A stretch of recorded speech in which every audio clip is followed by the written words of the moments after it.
हरिः ॐ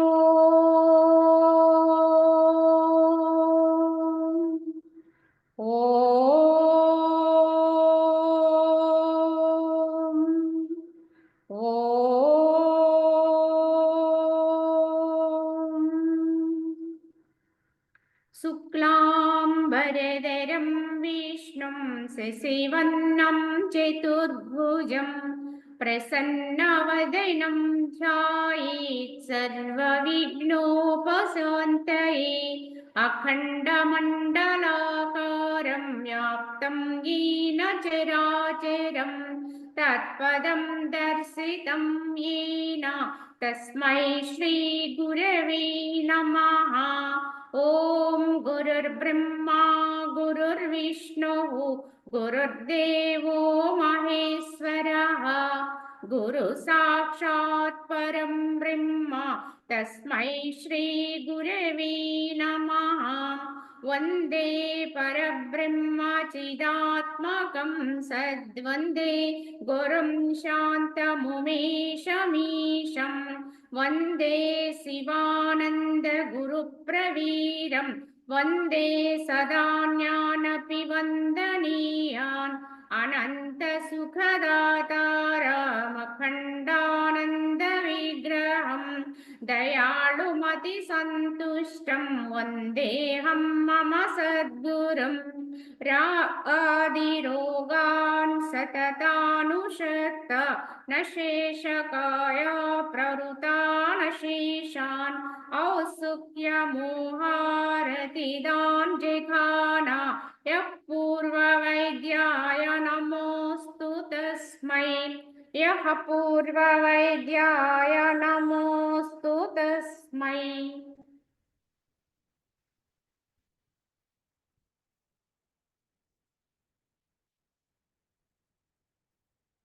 ओम श्रीरामचंद्र परब्रह्मणे नमः। ओम नमो वसिष्ठ विश्वामित्र व्यास वाल्मीकि सुकादिभ्यः। श्री वसिष्ठ गीता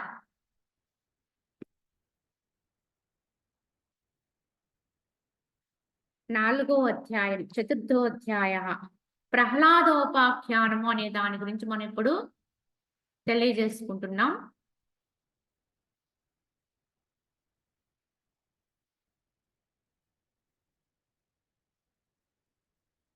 కావున ఇక్కడ వశిష్ఠుల వారు శ్రీరామచంద్రుల వారితోటి ఈ ప్రహ్లాదోపాఖ్యానము అనే దానిని తెలియచెప్తున్నారు. హిరణ్యకశిపుని కథ చెప్తున్నారు.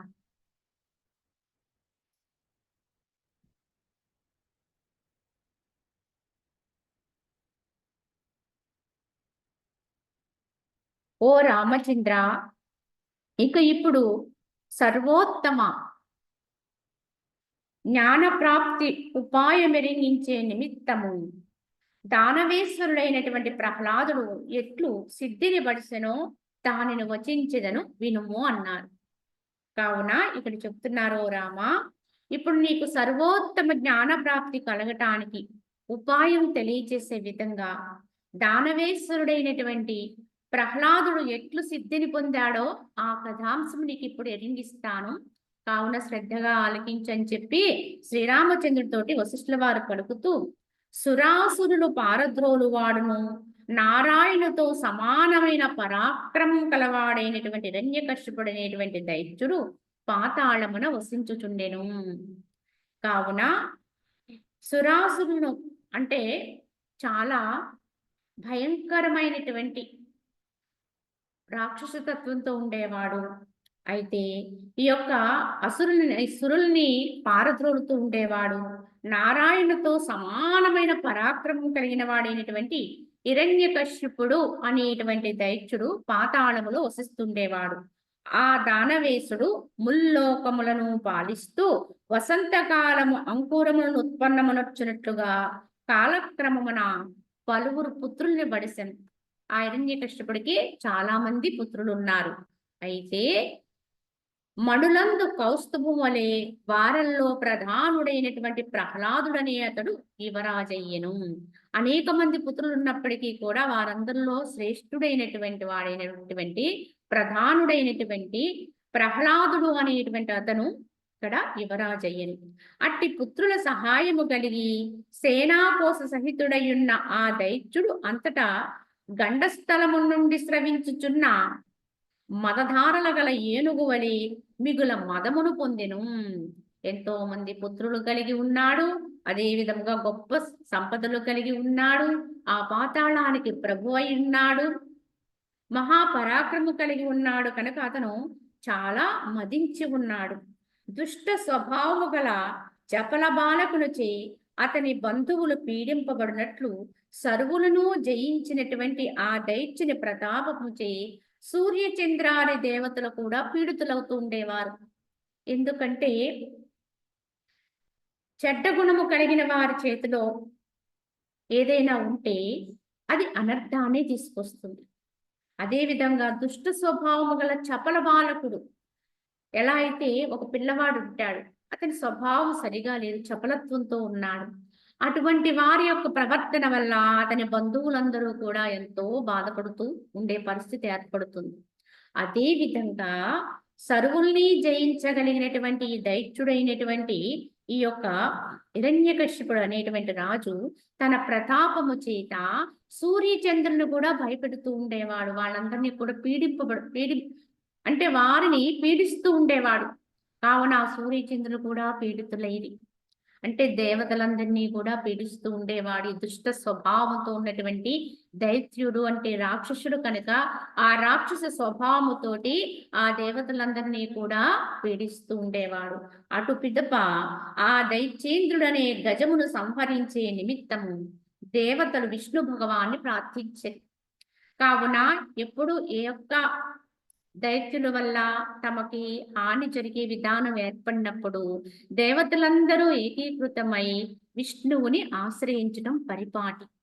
అదే విధంగా ఈ యొక్క హిరణ్యకశ్యపుడు అనేటువంటి రాజు, ఇతని దైత్యుడు రాక్షసుడు, అతని బాధలకి తాళలేక దేవతలందరూ ఏకీకృతమై విష్ణువుని ప్రార్థించారు.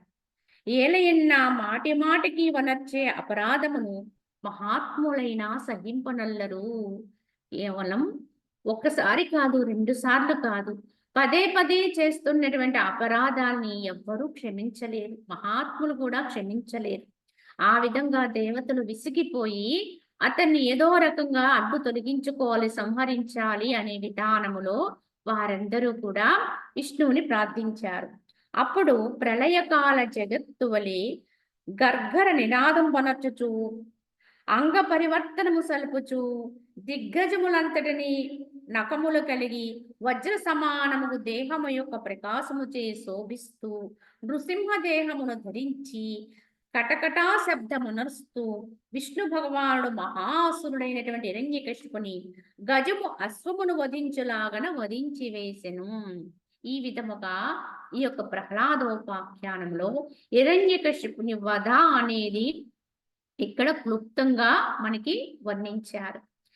ఈ హిరణ్యకశిపుని యొక్క పుత్రుడే ప్రహ్లాదుడై ఉన్నాడు. ఈ ప్రహ్లాదుని యొక్క కథ ఇంచుమించు అందరికీ ఎరుకి. ఇతను జన్మతః పుట్టుకతోనే పరమ భక్తుడు, విష్ణువు యొక్క భక్తుడై ఉంటాడు. తల్లి గర్భము నుంచే నారాయణ మంత్రాన్ని అభ్యాసం చేసినటువంటి వాడు ఈ ప్రహ్లాదుడు. కానీ తండ్రి హిరణ్యకశిపుడు ఎటువంటి వాడు? పూర్తిగా హరికి శత్రువు. కావున హరినామస్మరణ చెవిని పడినా అది ఇష్టపడేవాడు కాదు హిరణ్యకశిపుడు. అంతటి శత్రుత్వ భావనతో దేవతల యందు ఉండేవాడు హిరణ్యకశిపుడు.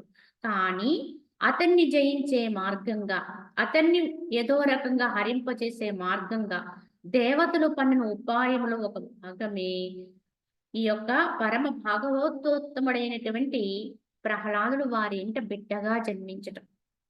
ఆ విధంగా బిడ్డగా జన్మించిన ప్రహ్లాదుడు పదే పదే పదే హరినామస్మరణ చేస్తూ ఉంటే దాన్ని వినలేనటువంటి హిరణ్యకశిపుడు ఎన్నో మార్లు అనేక విధాల అతన్ని హింసించి దండిస్తాడు. అతని యొక్క పరివారము చేత ఆ యొక్క బాలకుణ్ణి అనేక హింసల పాలు చేస్తాడు. కానీ ఎన్ని హింసలు పెట్టినప్పటికీ కూడా ఆ బాలకుడు ఆ హరినామస్మరణ ప్రభావంతో, ఆ భగవాను యొక్క అనుగ్రహంతో ఏ యొక్క ఆపదని కూడా తెచ్చుకోకుండా, అంటే అతనికి ఏ ప్రభావము కనపడదు అతని మీద. అతను చాలా సురక్షితంగా ఎప్పటికప్పుడు పరమాత్మ చేత రక్షింపబడుతూ ఉంటాడు. ఆ విధంగా విసిగిపోయినటువంటి ఈ దైత్యుడైన హిరణ్యకశిపుడు చాలా కోపోద్రిక్తుడై అనేక విధాల ఆ హరిని దూషిస్తూ, ఎక్కడ భగవంతుడు ఉంటాడు అని చెప్తున్నావు కదా, ఎక్కడుంటాడు, ఎలా ఉంటాడు అని చెప్పి, ఈ స్తంభములో ఉంటాడా అని చెప్పి కుమారుడైన ప్రహ్లాదుని దండించి ప్రశ్నిస్తే, అప్పుడు ఆ యొక్క భక్తి తత్వంతో ఉన్న ప్రహ్లాదుడు చెప్తాడు, అందుగలడు ఇందులేడను సందేహంబు వలదు, ఎందెందు వెతికి చూసిన అందెందే హరి కానవచ్చును అని చెప్పి, ఆయన అంతటా పరమాత్మ ఉంటాడు, తనకి ఎందైనా ఉండొచ్చు అని చెబుతాడు. ఆ విధంగా అతని మాటల వల్ల ఇంకా కోపోద్రిక్తుడైపోయినటువంటి హిరణ్యకశిపుడు, అయితే ఈ స్తంభములో హరి ఉంటాడా అని ప్రశ్నించి, ఆ స్తంభాన్ని కనుక అతని బ్రద్దలు కొడితే, అప్పటికే అతని యొక్క సంహారానికి సిద్ధంగా ఉన్నాడు విష్ణువు. ఎప్పుడు ఈ సన్నివేశం వస్తుందా అని ఎదురు చూస్తున్నాడాయన. కావున చెబుతారు, భగవంతుడు ఎంత గొప్పవాడంటే, ప్రహ్లాదుడు ఎందైనా ఉండొచ్చు అని చెబుతాడు. కానీ ఎక్కడ ఏ స్తంభమును చూపిస్తాడా, ఎక్కడ ప్రస్ఫుటమవుదామా అని భగవంతుడు కూడా ఎదురు చూస్తున్నాడట.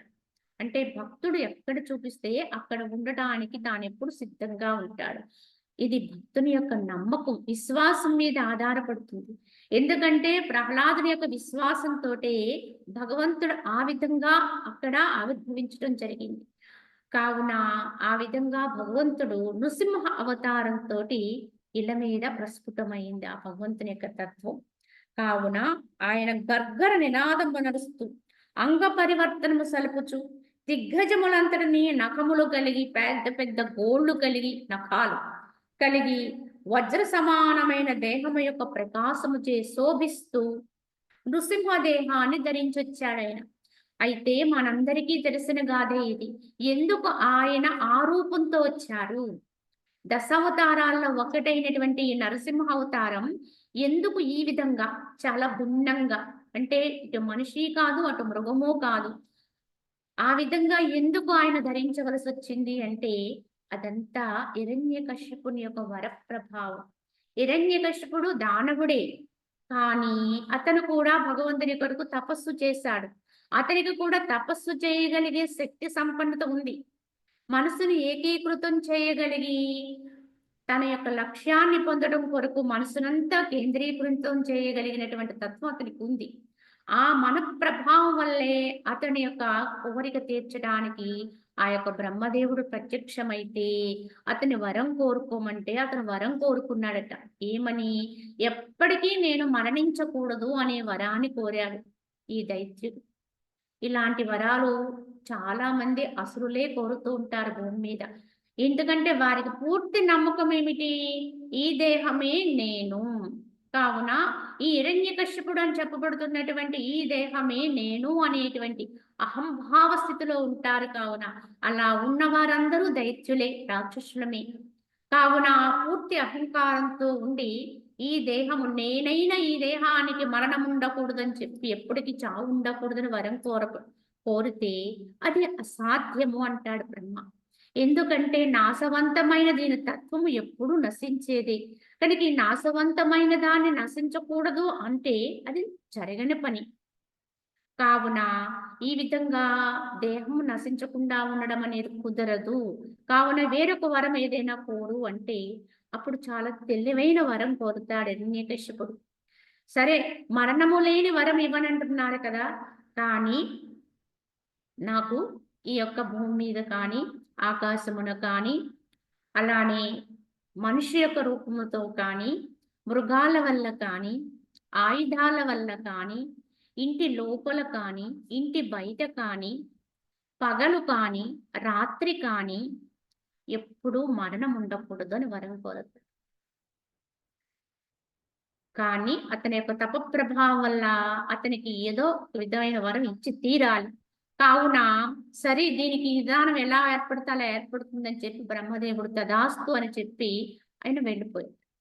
అప్పటి నుంచి హిరణ్యకశిపుని యొక్క అహంకారం మితిమీరిపోయి, ఎందుకంటే నాకు ఇంకా మరణము లేనట్టే, ఎందుకంటే మానవ రూపంతో ఉన్న వారితోటి నాకు మరణము లేదు, మృగాల వల్ల లేదు, పగలు లేదు, రాత్రి లేదు, ఆయుధాల వల్ల లేదు, ఇంటి లోపల ఉన్నప్పుడు మరణము లేదు, ఇంటి బయట ఉన్నప్పుడు మరణము లేదు. కావున నాకు మరణము లేనట్టే అని నిర్ధారించుకుని ఆయన అహంకారం దిగనీకృతమైపోయి వెర్రవీగిపోతూ ఉండేవాడు. మరి ఏదో విధంగా మరి ఎంత విర్రవీగినా అతని అహాన్ని దెబ్బతీయాలి, అతనిని నశింపచేయటం అనేది తథ్యం, తప్పదు. కానీ వాడు కోరుకున్న వరాలను అనుసరించే అతన్ని సంహరించడానికి వచ్చేటువంటి భగవంతుని యొక్క రూపం కూడా, అవతారం కూడా ఆ విధంగా సంభవించిందని చెప్తారు.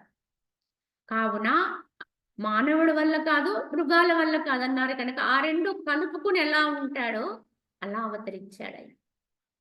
అలా అవతరించినటువంటి ఆయన గర్జిస్తూ ఆ హిరణ్యకశిపుణ్ణి, అది రాత్రి పగలు కాని సాయంకాల సమయం, సంధ్యా సమయం అన్నమాట.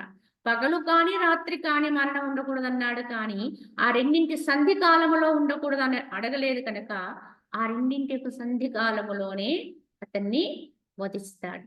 అలాగే ఆయుధాలు, ఎటువంటి ఆయుధాల వల్ల నేను నశింపకూడదు అని వరాన్ని కోరాడు కనుక ఆయన పెద్ద పెద్ద గోళ్ళు ధరించి నఖములని అంటే గోళ్ళునే ఆయుధాలుగా వాడి అతన్ని సంహరిస్తాడు. అలాగే భూమి మీద కానీ ఆకాశములో కానీ నాకు మరణము ఉండకూడదు అన్నాడు. కావున అతన్ని తన ఒడిలో పెట్టుకుని, ఈ రెండూ కానిటువంటి ప్రాంతం కనుక అతని ఒడిలో పెట్టుకుని తన నఖములతో చీలుస్తాడు.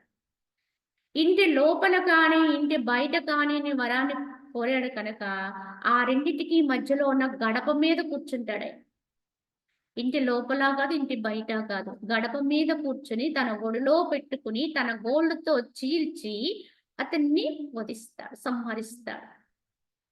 అంటే మనం ఎంత తెలివైన వాళ్ళమో ఇది అంతకంటే తెలివిగా ఏదో రకంగా దాని ప్రభావాన్ని చూపించి తీరుతుంది. ఈ విధంగా హిరణ్యకశిపుని గాథ ద్వారా మనం గుర్తించాలి. ఎంత తపస్సు చేసినా ఆ తపస్సునంతటిని దేని కొరకు ఉపయోగించుకున్నాడు అతను అంటే, ఈ నాశవంతమైన దేహాన్ని నిలుపుకోవడానికి ఉపయోగించుకున్నాడు. ఇదే ఆసూరిక తపస్సు, రాక్షస తపస్సు. ఈ విధంగా కోరని ఎవ్వరూ భూమి మీద నిలవలేదండి. ఈ దేహమే నేననే అహంకారము ఆ భావనకు ఉన్నంత వరకు కూడా రాక్షస తత్వంతో ఉంటారు. కావున ఇది గుర్తించిన వారు ఎవరైతే ఉంటారో వారు తాము చేస్తున్న భక్తిని కానీ, జ్ఞానాన్ని కానీ, సాధనా విధానాన్ని కానీ దేన్ని కూడా ఈ యొక్క తుచ్చమైన దేహం కొరకు పణంగా పెట్టరు. ఇది ఎలాగూ రాలిపోయేదే, నశించేదే కనుక దాన్ని నిలపమని కోరడం కాదు, తన్ని తాను తెలుసుకునే విధానాన్ని కల్పించమనే ప్రార్థిస్తారు భగవంతుణ్ణి. అలాగే ఆ పరమాత్మ సాహిత్యం కొరకు అర్థిస్తారు నిజ భక్తులైతే. ఆ విధంగా గ్రహించకపోతే అది ఆసురిక తత్వం, రాక్షసత్వం అవుతుంది. ఈ విధంగా హిరణ్యకశిపుని గాథ ద్వారా మనం గ్రహించాలి. అయితే ఓ రామచంద్ర, అటు పిమ్మట దానవ సంహారము జరిగిన ఆ పాతాళ లోకమున దుఃఖాక్రాంత చిత్తుడై ప్రహ్లాదుడు మౌనముతో ఈ ప్రకారముగా చింతన చేస్తున్నాడు. ఇంతకీ ఈ అవతారం అంతా కూడా ఎలా సంభవించింది అంటే, ప్రహ్లాదుని యొక్క భక్తి ఒకవైపు, ఇక్కడ హిరణ్యకశిపుని యొక్క అతను చేస్తున్నటువంటి దురాకాంతమైనటువంటి చేష్టలు ఒకవైపు, అతని పాపం పండింది, ఈయన పుణ్యం పండింది. ఈయన భక్తి పరిపక్వత కలిగింది, అతని పాపం సరిపోయింది, పండింది. ఆ రెండు ఒక సమయం ఎప్పుడైతే జరిగిందో అప్పుడే అతన్ని వధించడం జరిగింది. ఎందుకంటే ఎన్నో విధాల తన పుత్రుడైనప్పటికీ కూడా పరమభక్తుడైనటువంటి ప్రహ్లాదుని అనేక విధాల హింసించాడు ఈ దుష్టుడైన హిరణ్యకశిపుడు. కానీ తండ్రి చేత ఎంత హింసింపబడుతున్నప్పటికీ కూడా హింసించే కొలది కూడా అతని భక్తి పెరిగిపోతూ ఉండేది, అతని భక్తి ఏకీకృతం అయిపోతూ ఉండేది. కావున తప్పక నన్ను భగవంతుడు రక్షించగలుగుతాడు, రక్షించుకుంటాడు, రక్షిస్తాడు కాదు రక్షించుకుంటాడు, కావున నాదేమి ఇదంతా నీదే అన్నట్టు అలా ఉండిపోయేవాడు. అనన్య భక్తి, అన్యము లేని భక్తి, పరిపూర్ణ శరణాగతితో ఉండేవాడు. కావున రక్షించుకోవాల్సిన బాధ్యత ఎవరి మీద పడింది? పరమాత్మ మీద పడింది. తాను మాత్రం ఎట్టి ప్రయత్నము రక్షణ పొందే ప్రయత్నం చెయ్యలేదు ఆ బాలకుడు. అతనుకున్న విశ్వాసం అంత గొప్పది. ఎవరికైతే పరమాత్మేందు ఇటువంటి కడు దృఢమైన విశ్వాసం ఉంటుందో వారు ఏ విధంగా అయినప్పటికీ కూడా రక్షింపబడుతూ ఉంటారు. వారి ఇహములో కానివ్వండి, పరములో కానివ్వండి, ఈ పూర్తి రక్షణ ఉంటుందండి. ఆ విశ్వాసం ఎవరికి కలుగుతుందో, ఎవరి యొక్క అనన్య భక్తితో ఉంటారో వారి యొక్క యోగక్షేమం వహామ్యహం అన్నారు పరమాత్మ. ఆ విధంగా రక్షణ దొరుకుతుంది. అయితే ఇక్కడ చెప్తారు, అటు తర్వాత ఈ విధంగా హిరణ్యకశిపుని యొక్క వధ తర్వాత ఆ దానవ సంహారం అనంతరము పాతాళ లోకమున దుఃఖాక్రాంత చిత్తుడే ప్రహ్లాదుడు మౌనముతో తనలో తాను ఈ విధంగా చింతన చేస్తున్నాడు. తండ్రి సంహరింపబడ్డాడు. అప్పుడు అనుకుంటున్నాడు, శత్రు సంహార దక్షుడును భుజరూప అగ్ని సహితుడును సుర గురువును శ్రీమంతుడును పరులచే ఎదుర్కొనబడనివాడు అయినటువంటి విష్ణు భగవానుడు ఒక్కడే సర్వుల్లోనూ సమర్థుడు. కావున ఆ యొక్క తండ్రి యొక్క మరణానంతరం నిశ్చయించుకుంటున్నాడు. ఎవరు? ఈ శత్రు సంహారంలో దక్షత్వం కలిగినటువంటి వాడు. అతని ఈ యొక్క అగ్ని సహితుడు. సురులకు అంటే ఆ యొక్క దేవతలకు గురువు వంటి వాడు, శ్రీమంతుడు. పరుల చేత ఎదుర్కోబడనటువంటి వాడు, ఎవ్వరూ అతన్ని జయించలేరు. అటువంటి విష్ణు భగవానుడు ఒక్కడే సర్వుల్లో కూడా సమర్థుడై ఉన్నాడు. కావున శస్త్రాస్త్రములు ధరింపకుండాను కూడా ఆ విష్ణు భగవాను ఎవ్వరూ జయింపలేరు. నా తండ్రిని వధించటానికి ఆయన ఏ శస్త్రాన్ని ధరించి రాలేదు. కావున శస్త్ర అస్త్రాన్ని ధరింపకుండా ఉన్నప్పుడు కూడా ఆ విష్ణువుని జయించటం దుర్లభము. వజ్రము కంటేను దృఢమైన వాడు కావున శస్త్రాస్త్రములచే అతడు ఏ విధంగానూ కూడా అతను ఖండింపబడడు. వాటి వల్ల ఏ విధమైనటువంటి పీడనము అతను అనుభవించడు అని చెబుతూ విష్ణు భగవాన్ని వశమనర్చుకున్నటకు ఇది ఒక్కటే స్పష్టమైన ఉపాయం. అటువంటి విష్ణు భగవాన్ని వశం చేసుకోవాలంటే ఏకైక ఉపాయం ఏమై ఉన్నదా అని ఆలోచన చేస్తూ ఆ ఉపాయాన్ని ఇలా తలుస్తున్నాడు ఆయన. ఏమిటది అంటే, సర్వ వస్తువుల చేతను, సర్వ బుద్ధి భేదముల చేతను, సర్వ క్రియాయత్నముల చేతను ఆ విష్ణుదేవుని శరణు పొందుటయే ఆ మార్గము అని ఆయన ఉపాయాన్ని కనుక్కున్నాడు. ఏమని చెబుతున్నాడు ఆయన? సర్వ వస్తువుల చేతను, సర్వ బుద్ధి భేదముల చేతను, అలాగే సర్వ క్రియా యత్నములు చేతను, అంటే ఏ పనులు చేసే ప్రయత్నములు అయినప్పటికీ కూడా, అలాగే ఏ ఒక్క పదార్థము బుద్ధి కలిగినప్పటికీ కూడా, ఏ భేదము జనించినప్పటికీ కూడా, అన్నింటిలోనూ కూడా ఆ విష్ణుదేవుని శరణ పొందుట ఒక్కటే మార్గము.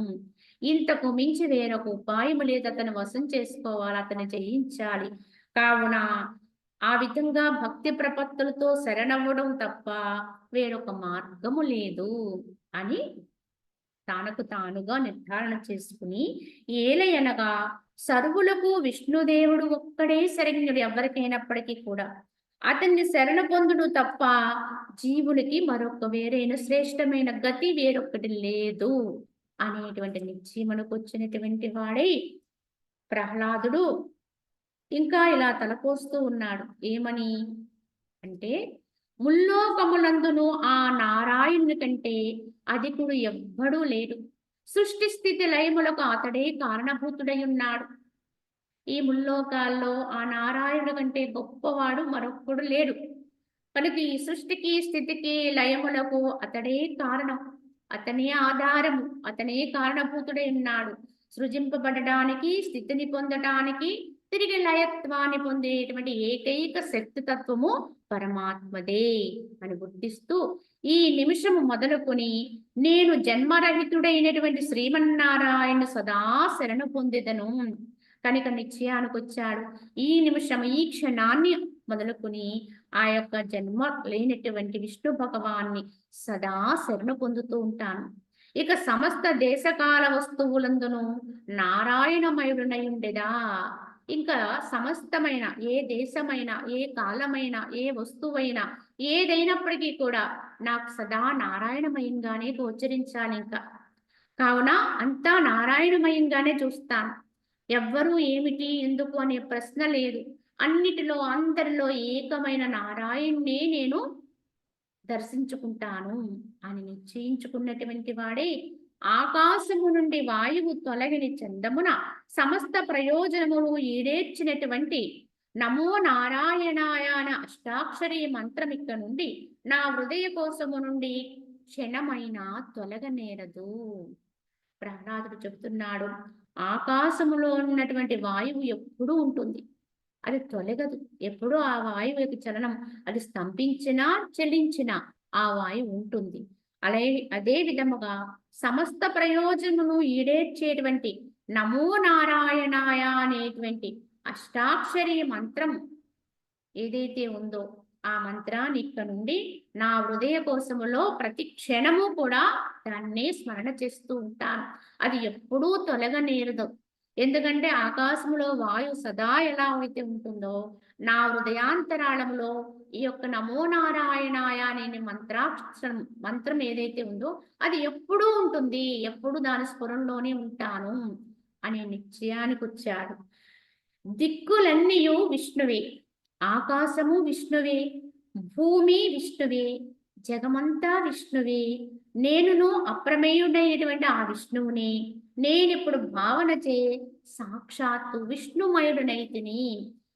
ఇంతకు ముందు ఏదైతే ఇప్పటి వరకు మనకి చెప్పినటువంటి జ్ఞానములో అంతా కూడా అంతా ఆత్మే ఆత్మే భగవంతుడే అని ఏదైతే చెబుతూ వచ్చినటువంటి విధానములోని ఇక్కడ దానికి ప్రహ్లాదుడు పెట్టిన పేరు ఏమిటి అంటే దాన్నే మనము చైతన్యము అన్నాము, శక్తి అన్నాము, భగవంతుడు అన్నాము, బ్రహ్మం అన్నాం, ఆత్మ అన్నాం.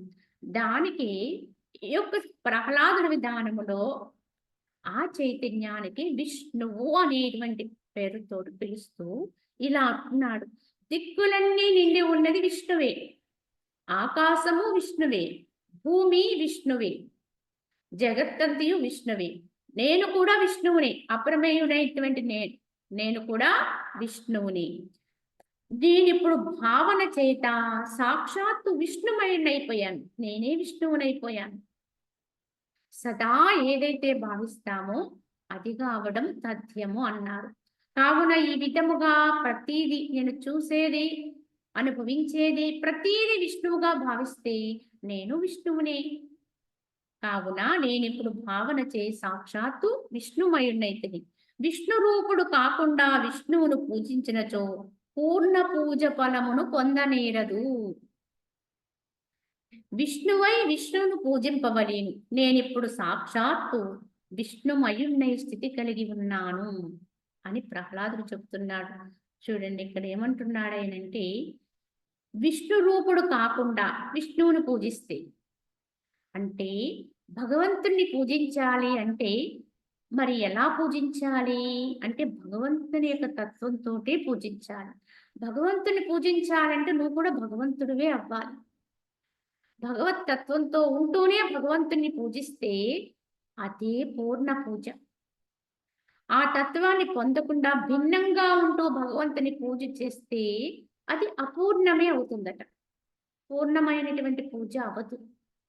కావున మనము ఎవరినైతే ఆరాధిస్తున్నామో, భజిస్తున్నామో, ధ్యానిస్తున్నామో, దేని కొరకైతే ప్రయత్నం చేస్తున్నామో, ఈ సాధనా క్రమాలన్నీ అవలంబిస్తున్నామో ఆ లక్ష్యం ఏమైతే అయ్యిందో దాని తత్వమే మనం అందుకోవాలి, ఆ తత్వాన్ని పట్టుకోవాలి.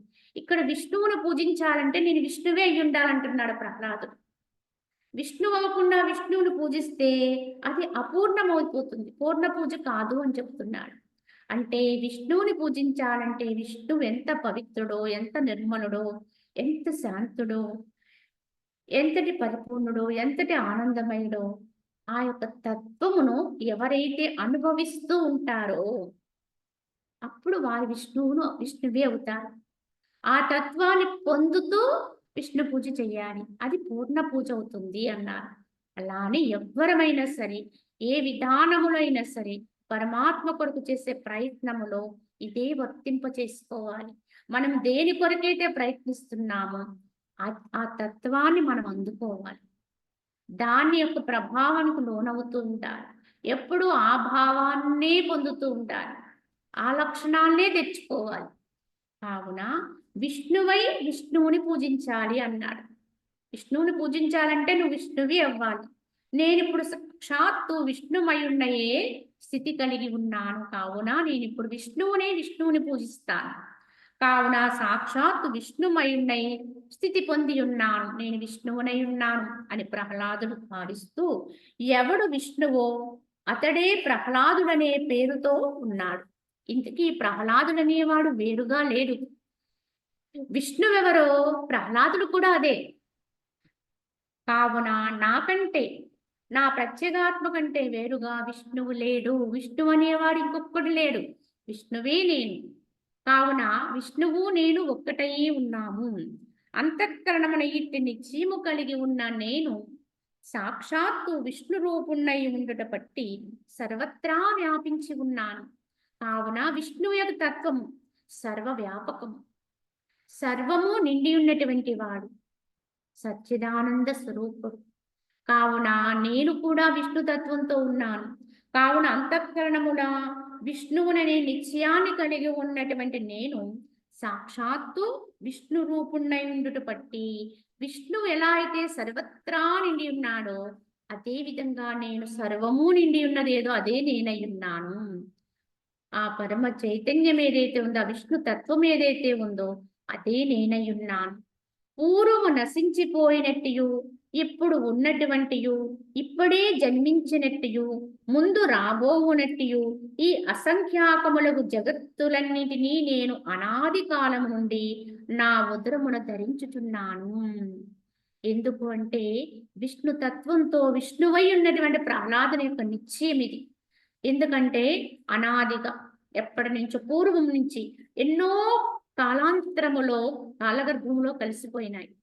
కావున పూర్వం ఆ విధంగా నశించిపోయినటువంటివి, ఇప్పుడు కన్నుల ముందు కనిపిస్తున్నటువంటివి, ఇప్పుడే జన్మించినటువంటివి, ఇంక ముందు ముందు రాబోయేటువంటివి, ఈ అసంఖ్యాకములైనటువంటి జగత్తులన్నీ కూడా, ఈ సృష్టిలన్నీ కూడా నేను అనాది కాలము నుంచి నా ఉదరమున ధరించి ఉన్నానంటే ఇవన్నీ నాలోనే జరుగుతున్నాయి, నాలోనే ఉద్భవిస్తున్నాయి, నాలోనే అవన్నీ వర్తిస్తున్నాయి, నాలోనే లయమవుతున్నాయి. ఇది ఎవరు చెప్పాలి? ఆ యొక్క బ్రహ్మాండ నాయకుడైన భగవంతుని యొక్క వాక్యం ఇది. ఆ విష్ణు తత్వంతో ఆ విష్ణువు చెప్పవలసినటువంటి వాక్యాన్ని ఇక్కడ ఎవరు చెబుతున్నారు? ప్రహ్లాదుడు చెబుతున్నాడు. కావున ఇవన్నీ నేనే ధరించి ఉన్నాను. ప్రహ్లాదుడు అనబడే విష్ణువు చెబుతున్నాడు. ఇక్కడ ప్రహ్లాదుడు విష్ణువు వేరు కాదు, విష్ణువే ప్రహ్లాదుడైపోయాడు. కావున ప్రహ్లాదుడే నేను విష్ణువును కనుక ఈ బ్రహ్మాండములన్నీ నా ఉదరమున ధరించి ఉన్నాను. నీలమేఘము వంటి కాంతి కలవాడును, గరుత్మంతుడును, పర్వతమును అధిరోహించి ఉన్నవాడును, శంఖచక్ర గదాధరుడైన సాక్షాత్తు విష్ణు భగవానుడు నేనే ఉన్నానన్నాడు. ఇదండి తాదాత్మ్యము అంటే. భగవంతునితో భక్తుడు చెందవలసినటువంటి తాదాత్మ్యం అంటే, పరిపూర్ణత అంటే ఎప్పటికైనా ఇది సిద్ధించాలి. భక్తి యోగంలో ఉన్నామనుకోండి, ఈ విధమైన తాదాత్యాన్ని అనుభవించాలి. అంతే తప్ప నేను వేరు భగవంతుడు వేరు అని ఉన్నంత వరకు కూడా ఆ అవధి ఆ అడ్డు అలానే ఉండిపోతుంది.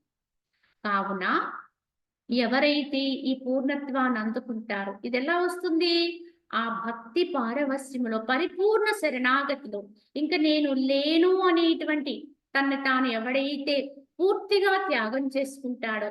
ఎందుకంటే ప్రహ్లాదుడికి ఇది చిన్నప్పటి నుంచి కూడా వెన్నతో పెట్టిన విద్య. ఎప్పుడూ ఆయన నిరంతరము కూడా పరమాత్మకు శరణవుతూనే ఉన్నాడు. నేననేది ప్రహ్లాదుడు అనేవాడు ఒకడు ఉన్నాడని ఎప్పుడూ వర్తించలేదు ఆయన. కావునే ప్రతి ఒక్క భారము పరమాత్మ వహించారు.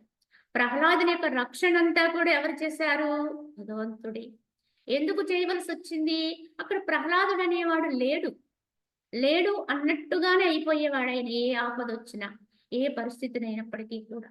అందుకే అట్టి భక్తుని యొక్క రక్షణార్థమే ఆయన అవతరించవలసి వచ్చింది. కావున ఇక్కడ విష్ణువునే నేను, ఆ విష్ణువుకుండే లక్షణాలన్నీ నావే అంటున్నాడు. ఆయన ఏ తత్వంతో ఉంటే అదే నేను అంటున్నాడు. ఇదే పూర్ణ భక్తి అంటున్నాడు. కావున ఆయన శంకుచక్రాలు గదా ఈ యొక్క శంకుచక్రాలు కలిగి ఉంటాడు కదా, ఆయన నీలమేఘము వంటి కాంతి కలిగి ఉంటాడు కదా, అది నా వర్ణమే. నేను అటువంటి కాంతి కలిగిన వాడిని. గరుత్మంతుడనేటువంటి పర్వతమును అధిరోహించి ఉన్నవాడును, శంఖచక్ర గదాధరుడు అయినటువంటి వాడెవడో అటువంటి విష్ణువు, ఆ విష్ణు భగవాను నేనేయున్నాను అని ప్రహ్లాదుడు తనని తాను పూర్తిగా విష్ణు తత్వంతో నింపుకుంటూ ఉన్నాడు. ఈ ప్రకారముగా సాక్షాత్తు ఈశ్వరుడు రూపుడునై ఉన్నటువంటి విష్ణువగు ఈ నన్ను బ్రహ్మ, ఇంద్ర, అగ్ని, శివాది దేవతలందరూ పలుముఖములతో అనంత వాక్కుల ద్వారా స్తోత్రము చేయుచున్నారు అన్నాడు. ఈ విధంగా ఉన్నటువంటి నన్ను ఆ యొక్క విష్ణు భగవానుడుగా శంకుచక్ర గదాధరుణ్ణై, ఆ యొక్క గరుత్మంతుని అధిరోహించినటువంటి వాడినై, నీలమేఘ ఛాయ కలిగినటువంటి వాడనై ఉన్నటువంటి విష్ణువునై ఉన్న నన్ను ఎందరో దేవతలు కీర్తిస్తున్నారు, స్తుతిస్తున్నారు. సాక్షాత్తు ఈశ్వర రూపుణ్ణై ఉన్నాను, భగవంతుణ్ణై ఉన్నాను. అటువంటి విష్ణువగు నన్ను ఈ యొక్క బ్రహ్మ, ఇంద్రుడు, అగ్ని, శివుడు ఇత్యాది దేవతలందరూ కూడా పలుముఖములతో అనంత వాక్యములతో నన్ను స్తుతి చేస్తున్నారు. అంటే ఇక్కడ ఏ స్థానానికి వెళ్ళిపోయాడో చూడండి ప్రహ్లాదుడు.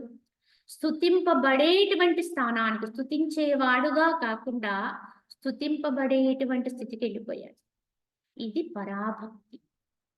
కావున మనం స్తోత్రాలు చేస్తూ ఉంటాం భగవంతుని మనకంటే వేరుగా అనుకుంటూ.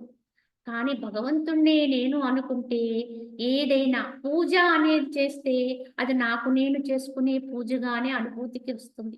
ఎప్పుడు ఆ తత్వాన్ని పూర్తిగా అనుభవిస్తున్నప్పుడు. ఏది చేసినా తన్ని తాను చేసుకునే విధానములోనే ఆ అనుభవాన్ని పొందుతూ ఉంటారు. కావున ఈ స్తోత్రాలు, స్తుతులు అన్నీ కూడా నా గురించే చేస్తున్నారు.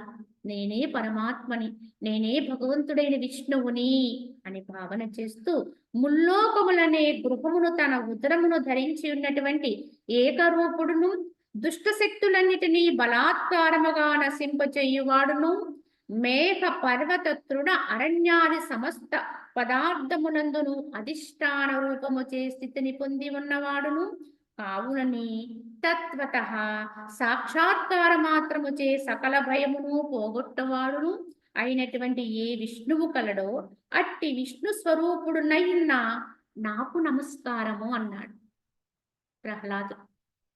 ఇదంతా విష్ణు తత్వమే, కానీ అటువంటి తత్వం ఏదైతే ఉందో అది నేనయ్యున్న విష్ణువుని కనుక నాకే నమస్కారము అన్నాడు. ఎందుకంటే ఈ ముల్లోకాల్ని కూడా తన ఉదరములో ధరించి ఉన్నటువంటి వాడు. ఈ బ్రహ్మాండాలన్నీ కూడా ఆయనలోనే ఒక అంశలో ఇమిడిపోయి ఉన్నటువంటి వాడు, ఇముడ్చుకున్నటువంటి వాడు, ఏకరూపుడు, ఇంకొకటి లేనటువంటి వాడు, ఇంకొకటి ఏది కూడా లేనే లేదు. దుష్ట శక్తులన్నిటినీ బలాత్కారముగా నశింపు చేసేవాడు. ఎక్కడెక్కడ ఎప్పుడెప్పుడు ఏ యొక్క అరిష్టము ప్రజ్వలినా దాన్ని ఏదో రకంగా హతం చేసేటువంటి తత్వం కలిగిన వాడు. ఈ మేఘాలు, పర్వతాలు, అరణ్యాలు సమస్త పదార్థములందు కూడా అధిష్టాన రూపముచే స్థితి పొంది ఉన్నవాడిని. చరాచరములు అన్ని ప్రాణికోట్లలో ఉన్నది నేనే, కదిలే వాటిల్లో, కదలని వాటిల్లో, అన్నింటిలో. ఎందుకంటే పర్వతాలు ఎప్పుడూ అక్కడే ఉంటాయి, వాటిల్లో కూడా నిండి ఉన్నది నేనే. అలాగే అష్ట దిక్కుల్లో ఉన్నది నేనే. ఈ విధంగా భావన చేస్తూ, ఈ విధంగా ఉండడం వల్ల తత్వత సాక్షాత్కార మాత్రముచే సకల భయాన్ని హరింపచేసేవాడు ఎవరైతే ఉన్నాడో, అటువంటి విష్ణువు ఎవరైతే ఉన్నారో ఆ విష్ణువునైన నాకు నమస్కారము అన్నాడు. అంటే ఇప్పుడు పూర్తిగా ఈ ప్రహ్లాదుడే విష్ణువు అయిపోయాడు. అటువంటి విష్ణువునైన నాకు నమస్కారము. ప్రహ్లాదుని ప్రకారముగా చింతన చేసి తన దేహం అనేటువంటి తన దేహమును భావన చే నారాయణ రూపముగా గావించుకుని మరల ఆ విష్ణుదేవుని పూజించుడికే ఆలోచించను. విష్ణువు అయ్యే విష్ణువుని పూజించాలి అన్నాడు. కావున ఇప్పుడు తన దేహాన్ని పూర్తిగా నారాయణమయం చేసేసుకున్నాడు. తాను విష్ణువుగానే భావించుకున్నాడు. కావున ఇప్పుడు విష్ణువునయ్యాను కనుక విష్ణువుని పూజించాలి అంటున్నాడు. నేను ఇప్పుడు పూజింపనున్న విష్ణుదేవుడు నా ఈ విష్ణు రూపము కంటే అన్యమైనటువంటి సమిష్టి రూపుడు గాని వ్యష్టి రూపుడు కానీ కాకుండుగాక. నా విష్ణు రూపమే హృదయము నుండి ప్రాణ ప్రవాహము ద్వారా బాహ్యమునకు ఆవాహింపబడినదై పూజాకాల పర్యంతము వేరుగా ఉన్న దాని వలె కల్పింపబడుగాక అన్నాడు. ఇంతకీ ఇప్పుడు విష్ణువే ఉండి విష్ణువుని పూజించాలి అనుకున్నాడు కదా, ఇప్పుడు విష్ణువుని వేరుగా చేసి పూజించాలనుకుంటున్నాడా? ఎందుకంటే నేను విష్ణువై ఉన్నాను, విష్ణువుని పూజించాలి అని చెప్పాడు కనుక అక్కడ మళ్ళీ భగవంతుడు వేరుగా ఉండి ఈ ప్రహ్లాదుడనే విష్ణువు వేరుగా అవుతాడంటే అది ఆ రకమైనటువంటి భావన రావచ్చును అని దాన్ని ఇప్పుడే ఖండిస్తూ ఇలా చెప్తున్నాడు ప్రహ్లాదు. ఏమంటున్నాడు? నేనిప్పుడు పూజించాలనుకునేటువంటి విష్ణుదేవుడు నా ఈ విష్ణు రూపము కంటే, నేనైన విష్ణువు కంటే అన్యమైనటువంటి సమిష్టి రూపుడు కాని వ్యష్టి రూపుడు కాని కాకుండుగాక. అంటే నాకంటే అన్యుడు కాదు. ఒక వ్యక్తి వలె ఇంకొక వ్యక్తి ఇంకో విష్ణువు వచ్చి నా ముందుంటాడు అనేది కాదు.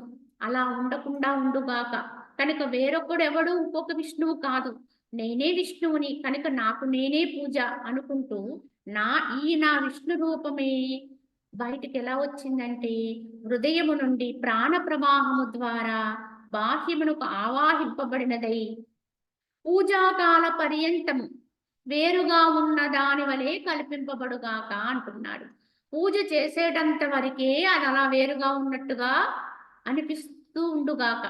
ఇంతకీ ఎక్కడి నుంచి వచ్చింది బయటికి ఆ రూపం అంటే నా లోపల ఉండేటువంటి నా విష్ణు తత్వములోంచి అది ప్రాణ ప్రవాహం ద్వారా బయటికి చలించి అది పూజ కాలము అంటే పూజ చేసే సమయం వరకు మాత్రమే అక్కడ అది కల్పింపబడి ఉండుగాక ఉన్నట్లుగా అనిపించబడుగాక. అంతేకాని నిజంగా లేదు. అంటే మనం పూజించే భగవంతుడు ఎక్కడి నుంచి వచ్చాడు అంటే మన లోపల నుంచే రావాలి. మన లోపల ఉన్నటువంటి దేవుడే మన ముందుకొచ్చి నిలబడాలి. మన ముందుకొచ్చి ఒక ఆకృతిగా ఉన్నట్టుగా కల్పితం అవుతూ ఉంటుంది. ఆ పూజ కాలం వరకే ఆ చేసుకునేటంత వరకే ముందుగాక. కనుక నేనైన విష్ణువు నాలో నుంచే నా విష్ణు తత్వములోంచి నా ప్రాణ ప్రవాహము ద్వారా ఆ యొక్క రూపము బయటకు వచ్చి నేను పూజా కార్యక్రమం అయిపోయే వరకే అలా ఉండుగాక అని భావన చేస్తూ ఈ ప్రకారముగా చింతన చేసి ప్రహ్లాదుడు సమస్త పూజా సామగ్రితోడ లక్ష్మీపది యొక్క విష్ణుదేవుని మనసు చేత పూజించాడు. ఇంతకీ పూజ కూడా ఎలా చేశాడు ఆయన? పూజా సామగ్రిని అంతటినీ కూడా సిద్ధం చేసుకున్నాడు. అయితే లక్ష్మీపతి విష్ణుదేవుణ్ణి మనసు చేత ఆరాధించాడు. ఇక్కడ వ్యక్తిగా కాకుండా పూర్తిగా మనసుని అర్పించి ఆ పూజ చేశాడు. పిమ్మట ఆ ప్రహ్లాదుడు మానసిక పూజ వనర్చన విధముని పరమేశ్వరుడు విష్ణుదేవుని బాహ్య పూజా ద్రవ్యములచే మరల పూజించి సంతుష్టి చిత్తుడయ్యను. మానసిక పూజ చేస్తూ అదే విధంగా ఆ క్రమములోనే బాహ్య పూజ కూడా చేశాడు. అంటే ఏ పుష్పాన్ని అక్కడ సమర్పణ చేసినా ఆ పువ్వుగా నువ్వు మారిపోయి నువ్వే పుష్పంగా భగవంతుని పాదాలకి చేరాలి. ఇది మానసిక పూజ.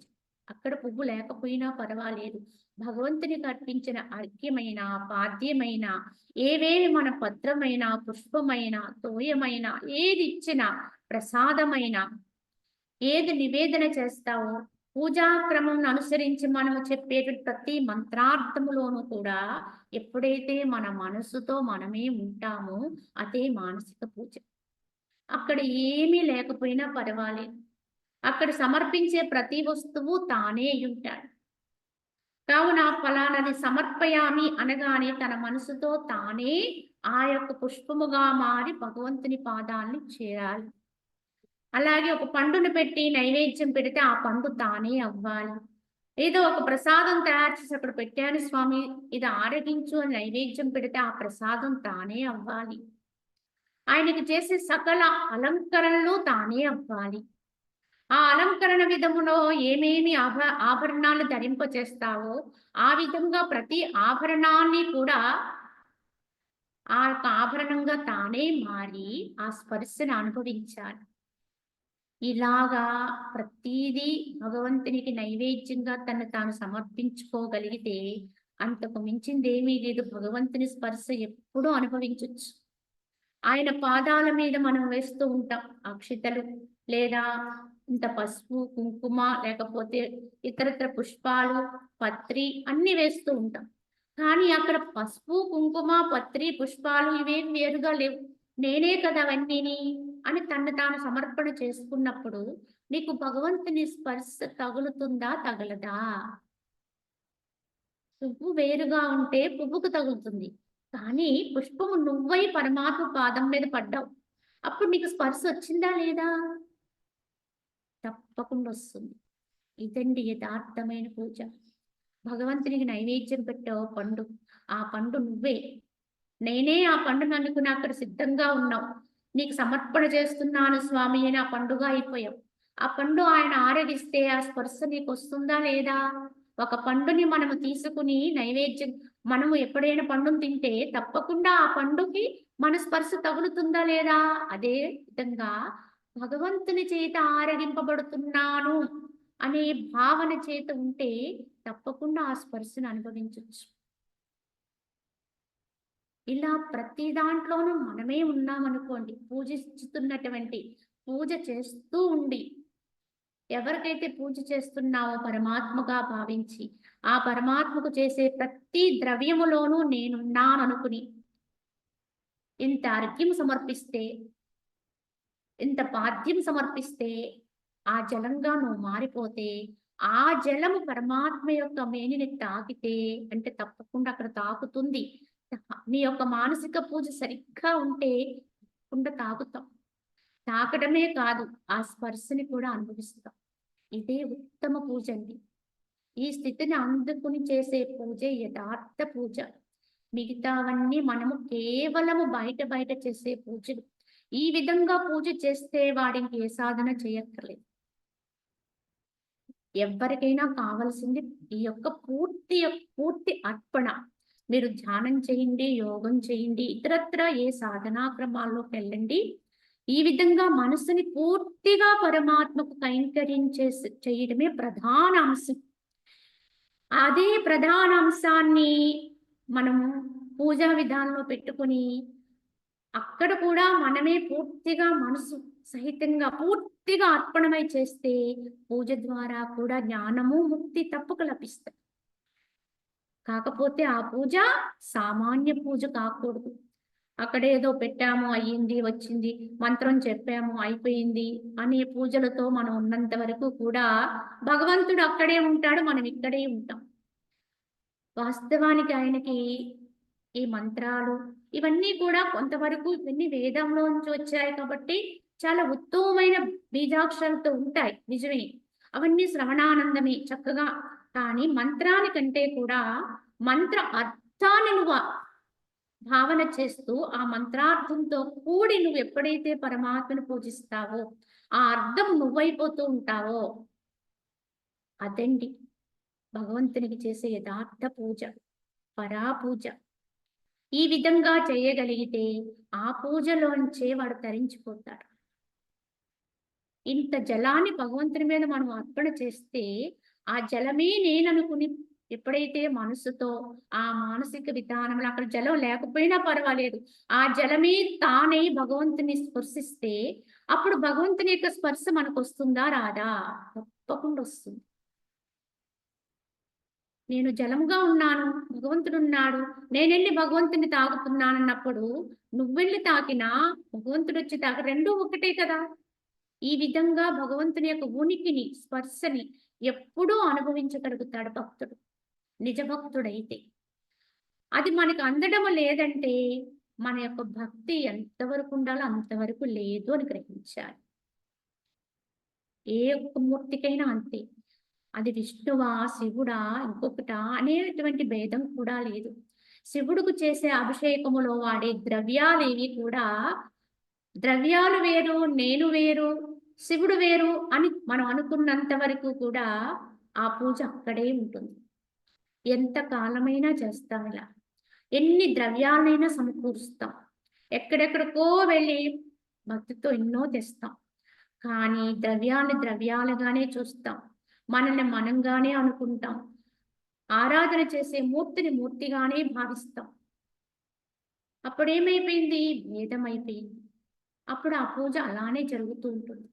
కానీ ఆ ద్రవ్యమే నువ్వైపోతే, నువ్వు సమర్పణ చేసే, నువ్వు అభిషేకం చేసేటువంటి ద్రవ్యంగా నువ్వు మారిపోయి, ఆ శివుని ఎప్పుడైతే నువ్వు ఆ పరమేశ్వరుని అభిషేకం చేసే విధానంలోకెళ్ళిపోయి, ఆ ద్రవ్యమే నువ్వైపోతే, మరి ఆయన్ని తడుపుతూ ఆ ద్రవ్యం ఎంత ఆనందాన్ని పొందుతుందండి? ఆయన యొక్క స్పర్శను అనుభవిస్తూ ఎంత ఆ యొక్క మమేకమైనటువంటి తాదాత్మ్యాన్ని పొందుతాం. ఆ స్థితిని తెచ్చుకోవాలి ప్రతీదీ కూడా. భగవంతుడనేవాడు యథార్థము, సత్యము. మనం పూజించే, భజించే మూర్తిని ఒక ప్రతిమగా చూసినంత వరకు కూడా మన భక్తి సామాన్య భక్తే.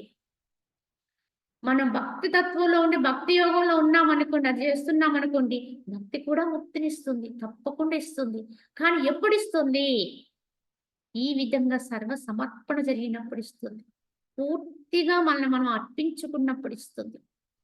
ఆ విధంగా మనం నమ్మకం కలిగి పూర్ణమైన భావన చెయ్యగలిగితే అదే మనోపూజ. ఈ మానసిక పూజే భగవంతుని చేరుస్తుంది. కావున బయట చేసే భౌతికమైన పూజల కంటే కూడా మానసిక పూజ ప్రధానమైనది. ఈ మానసిక తత్వం లేకుండా భౌతికంగా బయట మనం ఎన్ని ద్రవ్యాలను అర్పణ చేసినా అవి ఎంతెంతో గొప్ప గొప్పవి ఆడంబర వస్తువులైనప్పటికీ కూడా అసలు అందులో ఉండవలసిన సుగంధం లేదనుకోండి. అంటే ఆ భక్తి, అంటే ఆ మనసు యొక్క అర్పణ లేదనుకోండి. అవన్నీ నిష్ఫలమే. ఆ భక్తి మనల్ని ఎక్కడో చేరుస్తుందంటే ఇక్కడిక్కడే ఉంటాం. ఈ ఆడంబర భక్తులన్నీ మనం ఇలానే చేస్తున్నాం. బయటకు ప్రదర్శన చేస్తాం. లోపల ఏమీ ఉండదు. అంటే లోపల ఉండదు అంటే దాని యొక్క స్థితి ఉండదు. దాన్నే మనం మార్పు చేసుకుంటే భక్తే జ్ఞానం అండి. అసలు జ్ఞానం అనేది భక్తి లేకపోతే జ్ఞానం రాదు ఎవ్వరికీ కూడా. ఈ భక్తి నుంచే జ్ఞానం పుడుతుంది. జ్ఞానిలో కూడా భక్తి ఎప్పుడూ అంతర్గతమయ్యే ఉంటుంది. ఏమిటది? భగవంతుని యందు ప్రేమే భక్తి. ప్రియత్వ భావన. అటు దిటైపోయినా, ఇటు దిటైపోయినా, ఏదైపోయినా ఎప్పుడూ దాన్ని వదలని తత్వం ఏదైతే ఉందో అదే ప్రేమ. ఎలా అయితే మనకి బాగా ప్రియమైనటువంటి వాడిని మనం ఏమైనా ఎప్పుడైనా మర్చిపోతామండి, విడిచిపెడతామా, వదిలేస్తామా అంటే ఎప్పటికీ వదలం. అటువంటి విధానం కంటే కూడా శతాధికమైనటువంటి విధానములో భగవంతుని పట్ల పెంచుకునే ప్రేమే భక్తి. కావున ఇది గుర్తుపెట్టుకోగలిగి ఉండాలి. ప్రహ్లాదుని యొక్క వృత్తాంతం ద్వారా మనం ఇది గ్రహించుకోవాలి అని చెప్తుంటాడు. నాలో ఉన్న తత్వమే భౌతికంలో బయటకొచ్చి భగవంతుడిగా ఇక్కడ ఒక రూపంతో ఉందంతే. ఇంక వేరే ఏమీ కాదు. కావున మానసిక పూజగా అంటే నేను పూర్తిగా నా మనసుని అర్పించి పూజించటంతో పాటు ఏం చేశాడాయన అంటే భౌతిక పూజ కూడా చేశాడు. ఎందుకు చేశాడు? ఇది కూడా ప్రశ్నించుకోవాలి. సరే మానసిక పూజే చాలా ప్రధానమైంది అంటున్నారు కదా! సరే ఇది ఒక్కటే చేసేసి భౌతికంలో ఏమీ లేకుండా ఉందాము అనుకుంటాం. అదే ఉత్తమమని కూడా అంటున్నాం కదా అని. సరే ఉత్తమమే. కానీ ఇది ఎప్పుడండి అంటే మనకి ఏవీ వీలు కాకనప్పుడు. ఆ పరిసరాలు అప్పుడు అక్కడ మనం ఉండే వాతావరణాన్ని అనుసరించి ఒకవేళ భౌతికములో మనం ఏ పదార్థాన్ని సేకరించటానికి వీలు లేనప్పుడు ఒక్క మానసిక పూజతోటే పూర్తిగా పరమాత్మకు అర్పణ చేయొచ్చు. అర్చన చేయొచ్చు. కానీ అన్ని వెసులుబాటులు మనకుండి అన్ని ద్రవ్యాల్ని కూడా సేకరించగలిగే విధానం ఉన్నప్పుడు అన్నిటినీ కూడా సమకూర్చుకుని ఆ ద్రవ్యంతో తన మనసుని పూర్తిగా కలిపి అర్పించాలి. అలా చెయ్యకపోతే ఎందువల్ల ఇవన్నీ సమకూర్చుకోవాలని చెప్పడం ఎందుకంటే, సాధారణంగా మనకున్న ప్రేమని వ్యక్తం చేయటానికి ఏదో ఒక భాష ఉంటుందండి. భాష లేకుండా ప్రేమను ఎలా వ్యక్తం చేస్తావు? నువ్వంటే నాకు చాలా ఇష్టం అని చెప్పాం. అనుకుంటాం అంతే. అనుకుంటే అది ఆడికి ఎలా అర్థమవుతుంది? అంటే ఏదో ఒక భాష, ఒక మాటో, లేకపోతే ఏదో ఒక పనో, ఏదోటి ఆడికి ఇష్టంగా ఉండే విధంగా చేస్తే, అప్పుడు మన ప్రేమ వాళ్ళకి అర్థమవుతుంది ఎవ్వరికైనా. అలాగే భగవంతుడికి కూడా నువ్వంటే నాకు చాలా ఇష్టం అన్నట్టుగా ఉన్నవాళ్ళమైనప్పటికి కూడా, ఆ ప్రేమతోటే, ఆ భక్తితోటే, ఆ పుష్పమైన, ఆ ఫలమైన ఏదైనా సరే పూర్తిగా దాంట్లో నువ్వు ఇమిడిపోయి నీ మనసును అర్పించి ఆ మనసుతో పాటు ఆ ద్రవ్యాన్ని కూడా అక్కడ అర్పణ చేశారనుకోండి, అది ఇంకా తొందరగా అంటే ఏంటి పూర్ణముగా భగవంతునికి అర్పితమవుతుంది. ఇలా కాకుండా కేవలం మానసిక పూజ ఒక్కటే అన్నారు కదా, ఎందుకులేండి ఏమి తేవక్కర్లేదు, ఎళ్ళక్కర్లేదు. కావున మా ఇంటి లోపల ఎక్కడో ఏవో ఉన్నాయి కనుక ఇక్కడి నుంచి అవి నీకు ఇచ్చేస్తున్నాను అనొచ్చు. లేకపోతే చెట్టు మీద పువ్వులున్నాయి అవి నీకే అని చెప్పొచ్చు. మనసుతో చెప్తాను అనుకుంటాం అనుకోండి, మనకి సోమరితనం వస్తుంది. కావున భావనకి భాష కూడా జోడించాలి. స్పందన ఉండాలి. ఆ స్పందన కోసమే ఆ భావనతో పాటు భగవంతునికి ద్రవ్యాలతో కూడినటువంటి పూజా విధానం కూడా మన పెద్దలు ఏర్పాటు చేశారు. కానీ ఆ పూజ అనేది ఉత్కృష్టం అవ్వాలి, ఉన్నతం అవ్వాలి. అప్పుడే ఆ పూజ మనకి ఎంతో జ్ఞానాన్ని కలిగిస్తుంది. ఈ విధమైన భావన మనసును అర్పించి నువ్వు చేసేటువంటి విధానం ఎప్పుడైతే ఏర్పడుతుందో, అదే నీకు ఉత్తమమైన జ్ఞానాన్ని అందిస్తుంది. క్రమేపీ నీ లోపలే నీకు బుద్ధి యోగాన్ని పుట్టిస్తుంది. స్వచ్ఛమైన జ్ఞానం నీ లోపల వెలుగుతుంది. ఇది తప్పక జరుగుతుంది. ఇదే భగవద్ అనుగ్రహం చెప్పాలి అంటే. ప్రారంభంలో ఎవ్వరూ తమలో ఉన్న దైవాన్ని తాము తెలుసుకోలేరు. అయినప్పటికీ కూడా బయట చేసే పూజా విధానంలో మనం నిరంతరము కూడా ఈ మానసిక అర్పణని పరిపూర్ణం చేస్తాము. వాళ్ళు తప్పకుండా జ్ఞానం అనేది వారిలో ఇంతవరకు నేను భజించే, పూజించే భగవంతుడే నాలో ఉన్నాడు. సర్వులయందు ఉన్నాడు, సర్వత్రా నిండి ఉన్నాడు అనే అనుభవాన్ని వారు పొందుతారు. క్రమేపి ఇదే జ్ఞానం అవుతుంది. కావున అనంతరము అది మొదలుకుని ప్రహ్లాదుడు ఈ ప్రకారముగానే ప్రతిదినము కూడా నిండు భక్తితో ఆ విష్ణుదేవుని పూజిస్తూ ఉండేవాడు. రోజు సరే ఈ విధమైన నిశ్చయానికి వచ్చాడు తండ్రి మరణానంతరము. కావున నేను ఇప్పటి నుంచి ఇది చేస్తాను, నేనే విష్ణువునై ఉన్నాను, విష్ణువు పూజ చేస్తాను, విష్ణు తత్వంతో ఉంటాను.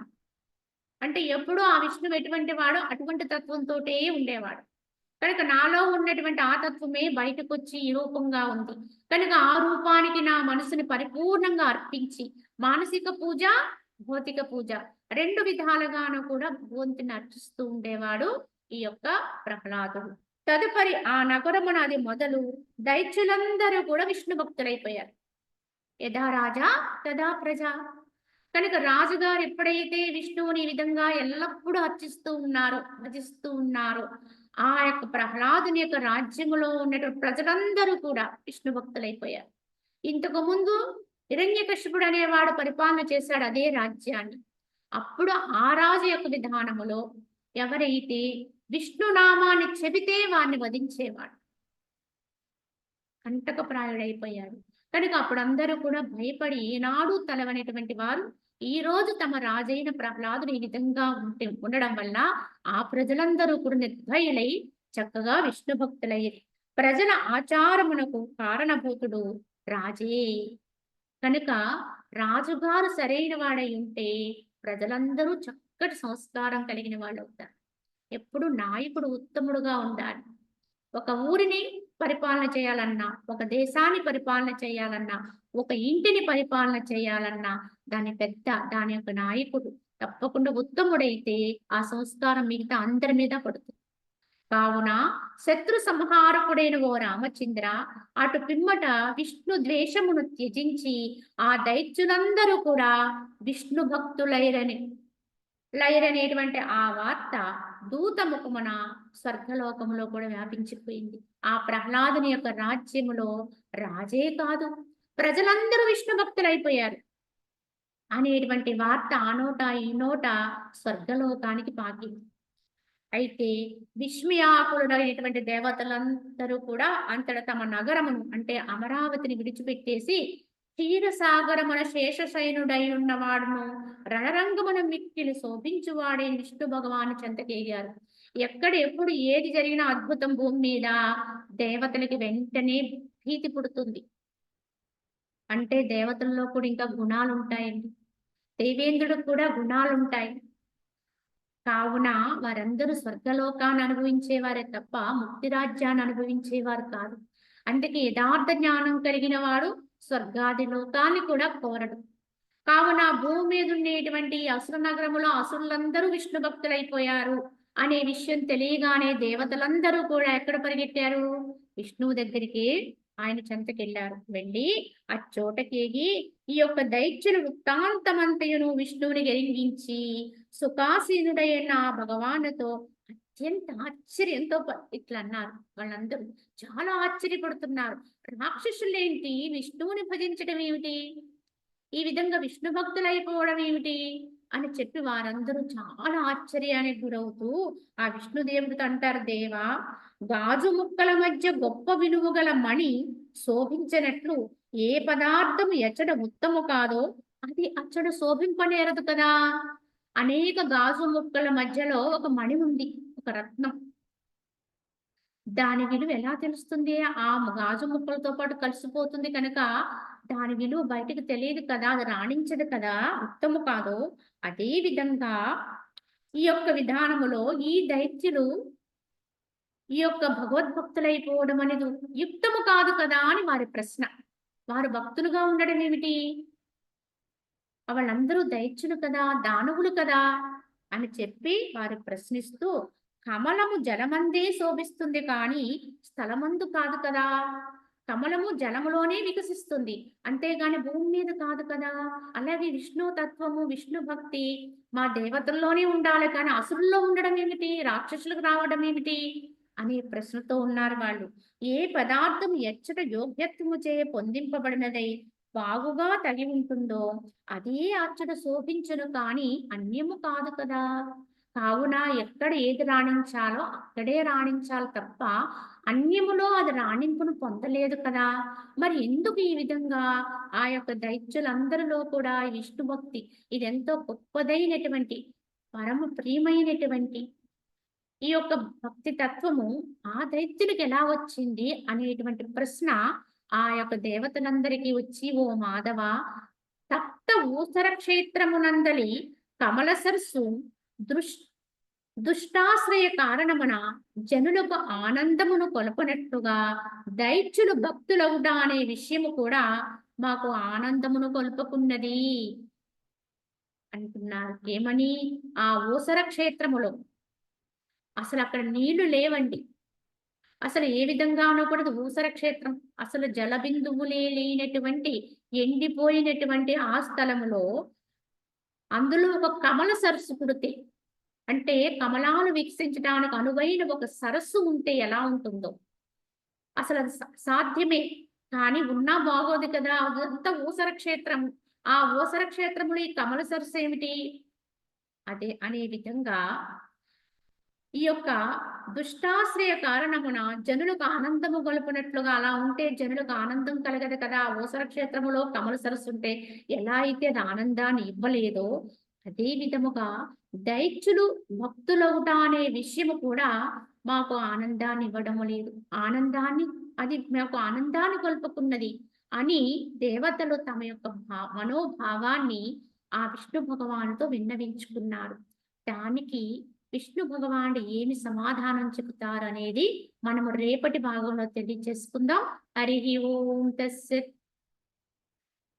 ఓం